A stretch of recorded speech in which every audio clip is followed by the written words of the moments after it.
There's a fine line between easy and hard platformers.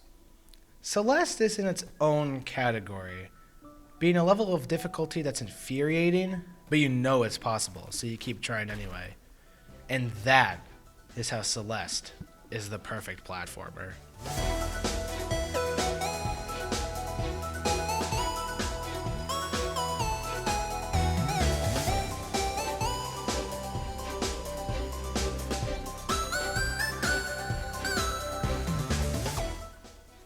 Released worldwide on January 25th, 2018, Celeste quickly became one of the best platformers of all time.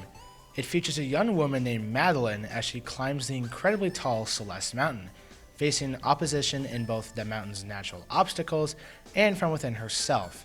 Celeste was well received from multiple different studios, such as IGN and Polygon, as well as its stating on Metacritic is averaged 91% across its platforms, and was even nominated Game of the Year.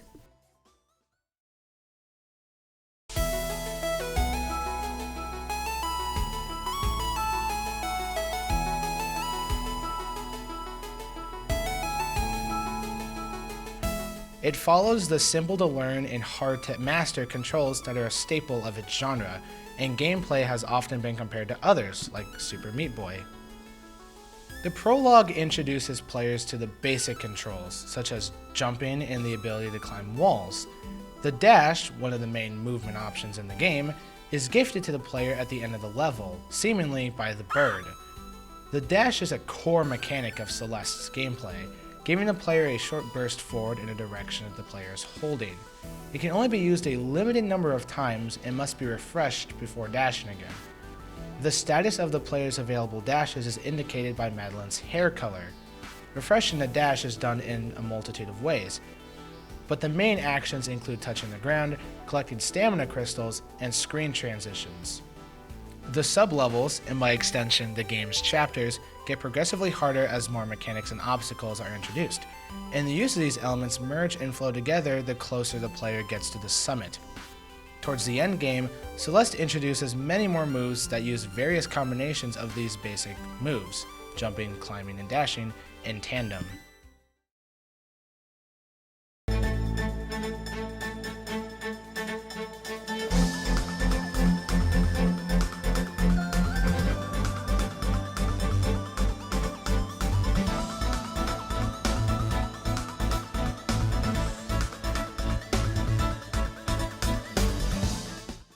Let's dash into my personal opinion. I love this game. You can even say it's my favorite video game.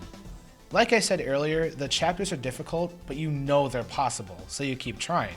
And from personal experience, it feels great once you finally complete it. Sure, you'll get angry and frustrated when you die, but it doesn't feel like the game is punishing you. Every death seems to be your fault, which I know a lot of other games make this hard to believe. Personally, the chapters feel better to play when the music is playing. Lena Raine, the music composer, even stated herself that the music was crafted to fit the aesthetic of the stage and the vibe of the plot. Every piece of instrumentation is incredible. I would even dare to say my favorite soundtrack. Now, I feel like it's time to share about Celeste's farewell with Chapter 9, which is named Farewell.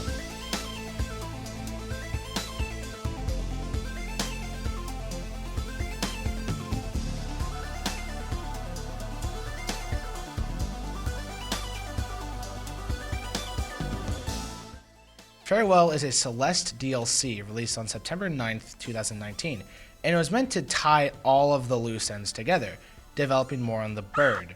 To access Farewell, the player would have to collect 15 crystal hearts, and you may be asking, what are crystal hearts? Crystal hearts are hidden collectibles scattered throughout the game, one in each chapter, usually locked behind a puzzle or a difficult challenge.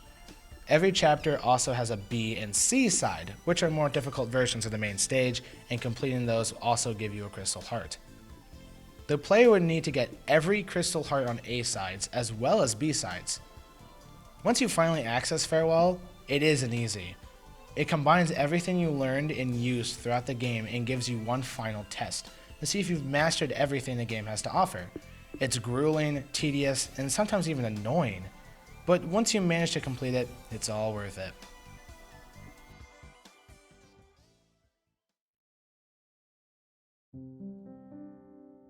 Well, that's Celeste. We've reached the top of the mountain. Genuinely, if you think platformers are cool, then this would be right up your alley. The controls are great, the art is mesmerizing, and the music is magnificent. That's all I have for now, so until next time everyone, I'll see you then.